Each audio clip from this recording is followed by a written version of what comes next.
Muy buenas y bienvenidos a un nuevo vídeo de Batman.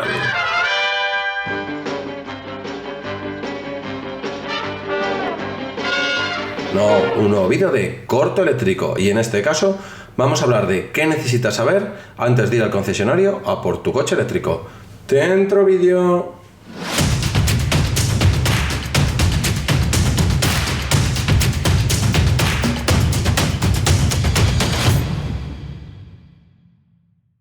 Os voy a hablar de los 5 puntos que necesitáis saber antes de ir a comprar un coche eléctrico al concesionario.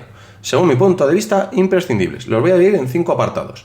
En el primer apartado voy a hablar de consumo de la batería. En el segundo apartado voy a hablar de medidas de ahorro que tiene el coche de la batería, tecnológicamente nuevas. En el tercer apartado voy a hablar de la vida útil de la batería. En el cuarto apartado voy a hablar del coste del coche y las ayudas. Y en el quinto apartado voy a hablar de pijadas que si las puede tener el coche, pues mejor. Y si no las tiene, pues tampoco pasa nada, ¿vale? Así que lo único que decir que voy a intentar, para que el vídeo se siga llamando corto eléctrico, pasar por encima de todas ellas, y si queréis que profundice en alguna, me lo decís y genero un nuevo vídeo en el que profundizo. Así que empiezo con la primera. Punto 1. Consumo de la batería. Antes de saber cómo funciona una batería, necesito saber para qué quiero ese coche eléctrico. ¿Tengo un coche de combustión aparte del coche eléctrico? ¿O va a ser solo el coche eléctrico el que tengo? ¿El de combustión es familiar o es un coche pequeñito? ¿Para qué lo voy a usar? ¿Lo voy a usar para ir al trabajo que está a 10 kilómetros de mi casa, a 30, 40? ¿O lo voy a usar para el trabajo en sí, que yo trabajo con él y hago 200 kilómetros diarios con el coche? Bueno, pues según esto, me interesa un coche u otro. ¿Cómo se mide la autonomía de un coche? ¿Cómo se miden los kilómetros de alcance a los que llega un coche? Se miden en kilovatios, kV.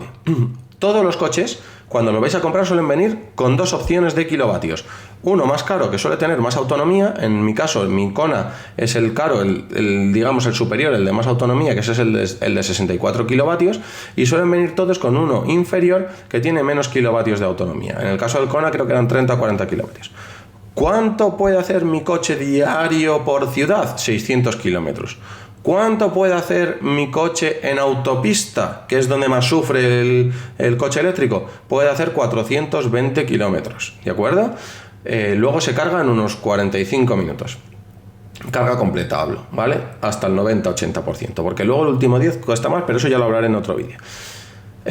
¿Cuánto puede hacer el de baja autonomía? 300 kilómetros en autopista, ¿de acuerdo?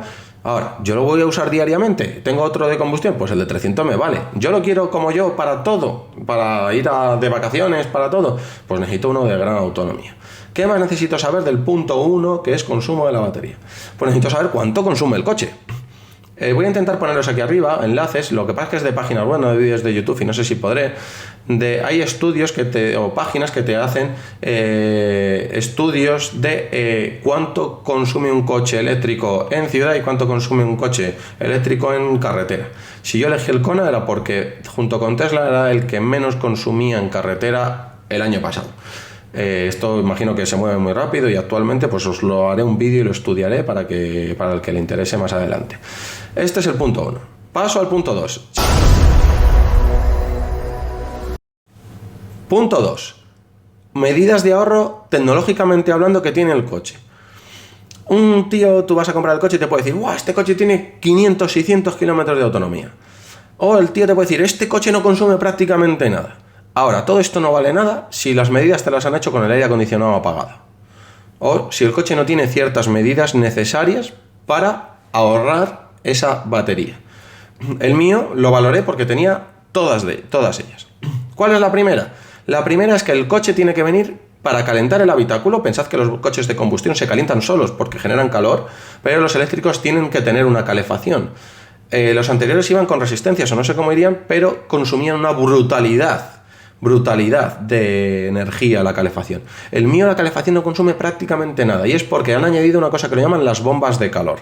Llevan bomba de calor y eso consume muy poquito en la batería. La segunda cosa que necesita un coche, suele necesitar faros LED, ¿de acuerdo? O una alternativa. Los faros, la luz diurna o nocturna, aunque no lo parezca, consume también, ¿vale? Unos buenos faros suelen bajar el rendimiento de la autonomía, pero esto ya es menos importante. Y por último, y en mi coche lo he descubierto después y es bajito en el Kona, es la velocidad de carga. La velocidad de carga en el Kona, aunque te pone que es 100, no suele superar los 75 kWh. Eso significa que del 20 al 80% mi coche se carga en unos 30 minutos, con velocidad máxima. Un Tesla ya de hace 10 años creo que cargaba ya a 100, 150 kilovatios. O sea, hay coches que ya cargan, el Ford Mustang debe de cargar a los 300, 350 kilovatios, el Ioniq Q5. O sea, hay coches que cargan a 300 kilovatios, ya prácticamente se acercan, si no están a 100, 200 kilovatios. Eso estamos hablando ya de cargas completas por debajo de los 15 minutos o 15-20 minutos, aunque luego no se mantienen en el tiempo. Pero es importante saber la velocidad de carga de un coche. Ahora vamos a hablar de la vida de la batería, en el punto 3. Punto 3. Muy bien, estamos con el punto 3 y vamos a hablar de la vida de la batería.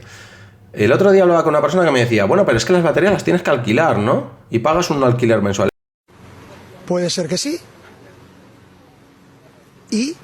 Puede ser que no. ¡Bravo! Eso eran los anteriores, yo creo que eso eran los primeros Zoe, los primeros Renault que tenían esas características, y no sé si alguno más, porque en aquella época me gustaba el tema, pero no profundicé.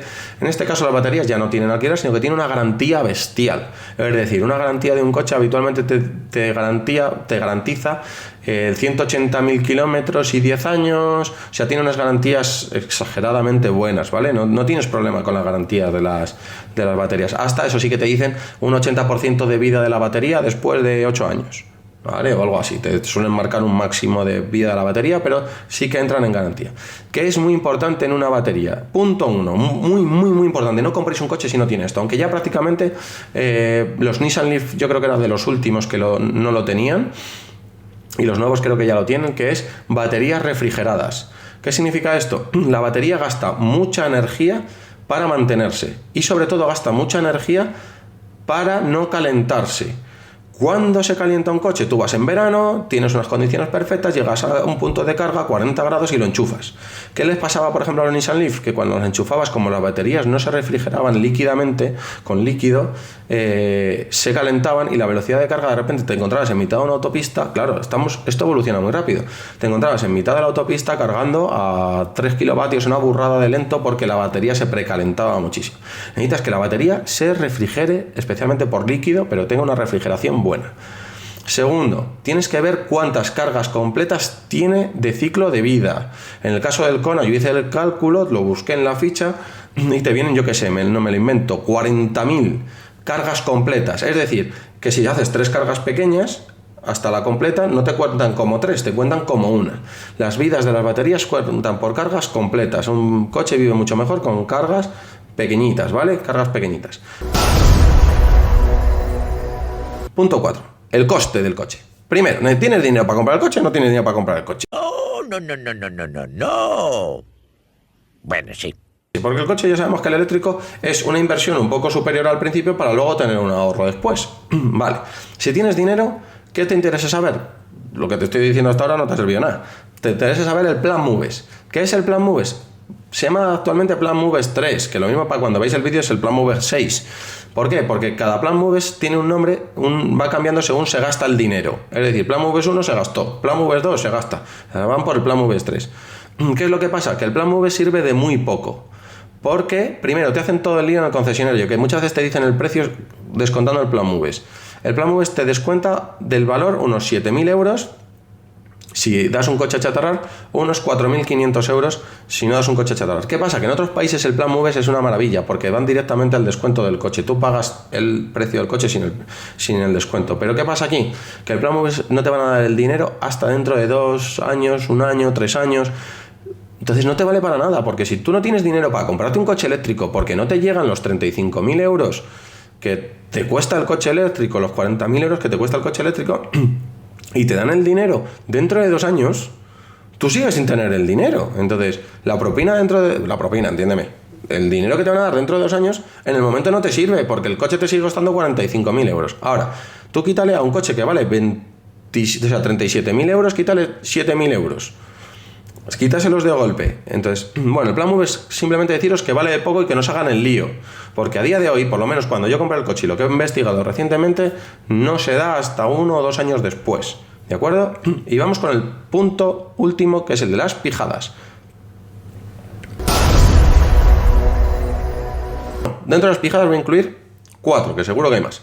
Lo primero, te incluyen el cargador en la compra del coche o te los cuentan del precio, me da igual. Pero a mí la instalación del cargador me la hicieron y es una pasta, ¿eh? Ya os hablaré de cómo son las instalaciones de los cargadores. Segundo, tiene conducción autónoma de nivel 1, de nivel 2 o de nivel 3, que casi solo tiene Tesla. Porque es una pasada. El mío tiene nivel 2 y que el coche vaya solo, que el coche se frene solo, que los atascos tú no tengas que pisar nunca el acelerador porque él se arranque solo, él frene solo, que las curvas él gire solo, es una maravilla. Es súper cómodo, pero ahora es una pijada. Siguiente, el chasis del coche. Es un coche que ha aprovechado un chasis de un coche de combustión y le ha hecho todo lo posible para meter a capón un motor eléctrico que ocupa la mitad. Ese es el caso de mi Kona, que tú ves, abres la tapa delantera y ves ahí un motor pequeño en un hueco enorme. O es un chasis que han hecho la marca específicamente para un coche eléctrico. Y segundo, dentro del chasis, tiene, si es del chasis para el eléctrico, tiene un maletero delantero y un maletero trasero, porque el Kona y todos los coches suelen necesitar unos cables. Y es muy cómodo tener un maletero delantero donde guardas todas esas cosas, ¿de acuerdo? Le añade capacidad. Con esto hemos terminado, así que chao, chao, chao, chao, chao.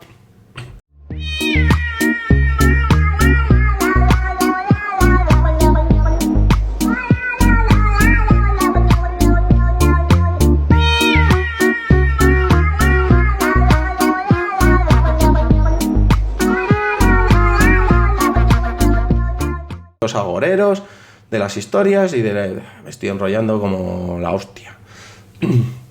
El de gran autonomía tiene 64 kilovatios. La autonomía de un coche se mide en... Me estoy enrollando mogollón.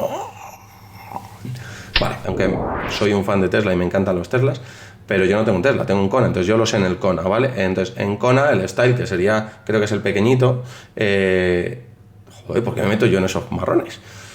Si no lo sé.